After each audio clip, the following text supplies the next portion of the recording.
Après les commémorations de la Shoah qui se sont déroulées hier soir à la Grande Synagogue de Marseille, ce matin, les lycéens ont été sensibilisés au devoir de mémoire. À travers différents ateliers, des intervenants ont pu transmettre leurs souvenirs aux nouvelles générations. Cette matinée est destinée à des groupes scolaires d'écoles juives et non juives de Marseille et sa région.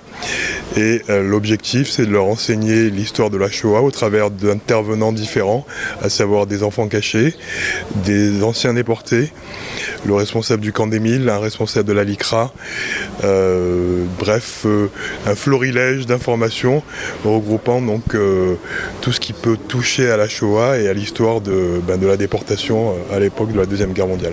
La seule manière de continuer à transmettre, la seule manière de lutter contre l'antisionisme et l'antisémitisme, c'est de passer le relais aux jeunes générations.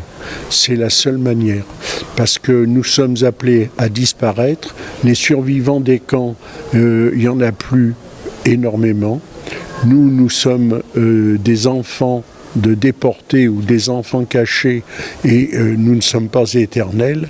La seule manière de pouvoir continuer à transmettre et à lutter contre toute forme de discrimination, c'est ces témoignages auprès des jeunes générations. Je parle de l'histoire de ma famille, de ma grand-mère, de ses parents qui ont caché une petite fille juive de 1943 à 1945.